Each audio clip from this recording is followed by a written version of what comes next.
Hello and welcome to Talk Time on Lugat TV. I am Deborah Abonika. And with me in the studio today is the Honorable Commissioner for Rural and Energy Development, Honorable Abdul Muttalib Mohammed. It's a pleasure to have you in the studio today, sir. Thank you for having me. How has been your day? Well, we thank God. How has your ministry been faring so far? We thank God for the wonderful gifts that God bestowed on Kogi State, the person of Alhaji Usman Ahmed Ododo, the executive governor of Kogi State, has been a wonderful leader.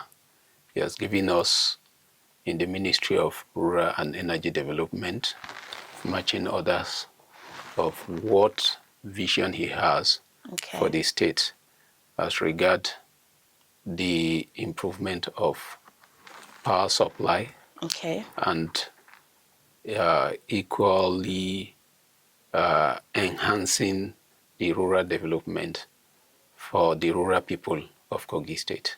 So it has been fine. Are there any thematic area your ministry is currently working on? So many. Do you want to help us mention a few? Yeah, we will. Let me just take it from the activity which has to do that delve into the rural area. Yeah. Yesterday, you just see us breaking the ground at Obajana axis for the rural road that feeds up to the rural market in Aku. Yeah. That program is a program that is under the agency called, or I call it a project called RAMP. Okay, right. That is, yes, Rural Access and Marketing Project.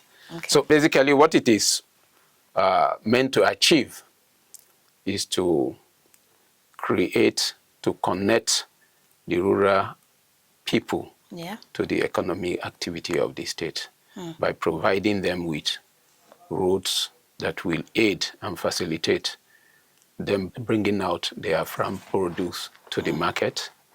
And as part of the program,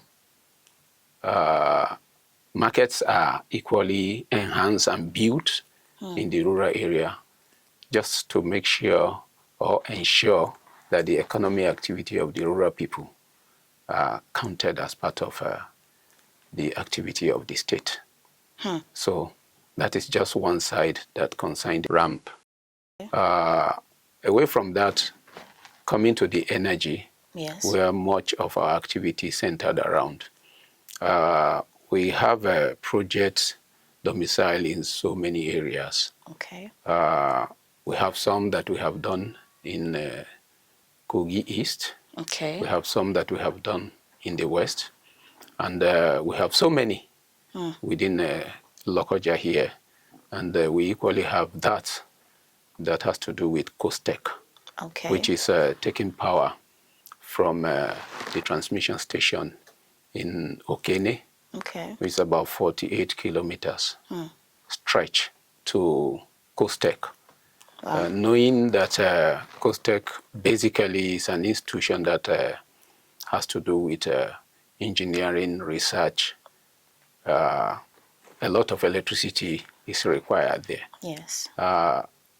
His Excellency deemed it fit that for us to be able to achieve a meaningful gain, we need to ensure that we have stable power supply in the school. And that is on, currently the job is over 90% completion. I'm sure within the next 4 or 5 weeks, I think we should be going there for commissioning.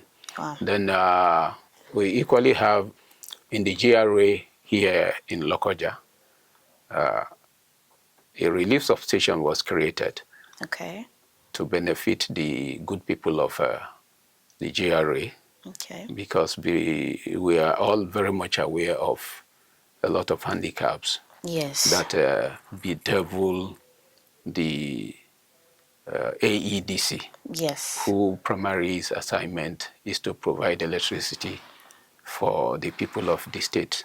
That has equally catch the attention of His Excellency. Okay. So a lot of intervention are going on in that axis.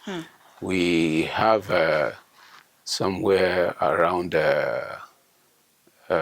Koto. Okay. That of Koto is in two different fronts. Okay. Yeah. The main line that fed into Koto was done through the ministry, which is an armored cable that was laid along the bridge side. And knowing the length of span that the bridge covers, the bridge covers about 2.3 kilometers. So armored cable of large size, about 180 meter square. Yes. It's a lot of wire because what the state procure to install that project is about 7,000 meters.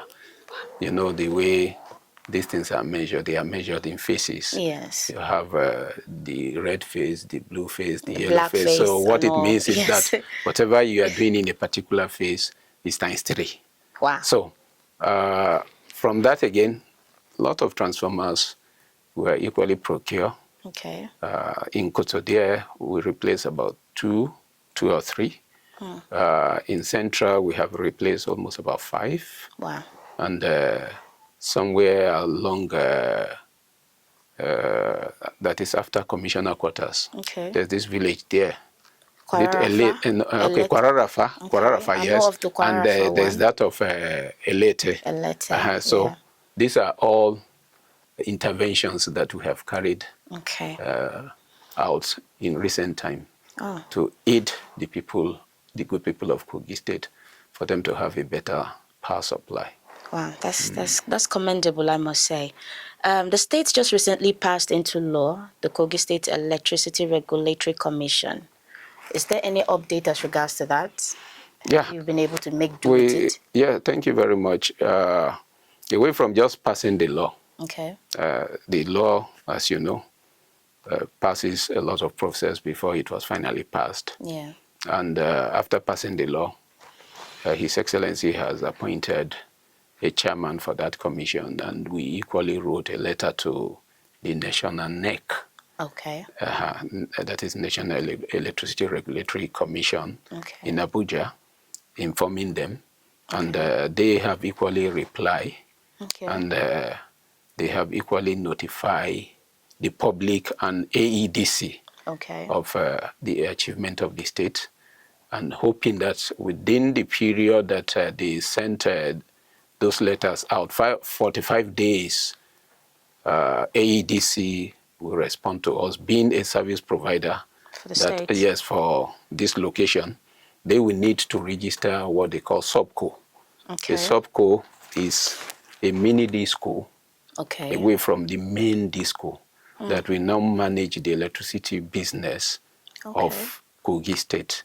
We're still waiting for them to come up for that registration. Then away from that registration, the law equally envisaged that other players would be interested in coming to play in the market of Kogi State. So a lot of provision is made available for them. Areas that are underserved, underserved in the sense that it's not every area that AEDC perfectly covered. Yes. Areas that are underserved, the law equally provide for interested party to come up. Once you meet the requirement, you'll be given the license to go ahead, generate, transmit, distribute, then you collect your revenue from there. And from there, the state collect their own tax. So it's going to be a win-win situation. For the state and even the investors. Yeah, and the investors, and as well as the people of Kogi State. Because any company that is floated around is not going to import people from outside to come and work. Of course, they so have to what it means is that indigents. The indigents, we have more space to seek for employment. So once you are counted as among those that are qualified to work, definitely. So that is going to help in building the economy of the state as well. Well, I would like to keep you here and ask you all the questions, but time is not on my side. But I would say congratulations to your ministry, and from everything you've said, we can see that your ministry is doing very well. And we wish to have you back here to tell us more on the AEDC issue that's been going on, because it's been days without no light. And your ministry, of course, has given us alternative towards this light issue. For a certain me, I am very happy about that. Thank you so much, Mr. Mutali, for being in the studio with me. Thank you for having me. Let me just say this. Yes. Like you said, for some days now, they have not been light. Yes. It is what they call a grid collapse. Okay, grid collapse implies that the main source of electricity from the generating station, there's a pull-off. Okay. So if the supply is not coming from the main source, what it means is that it is just the alternative available that people are making use of, which is people's individual generator, yes, or the solar energy that people are using. But with the new law that we have in the state now, what it means is that if you're having system collapse, the other people that are interested to invest in energy supply in Kogi State, yes, their supply will be available for the state to use, and so the people of the state to use. So there's no blackouts. There's no way we are going to have blackouts like this in Kogi State going forward by special grace of God. I don't know why I'm so excited about this, but thank you so much. I wish you all the best on this journey of yours. Thank you. Thank you for being in the studio. Thank you for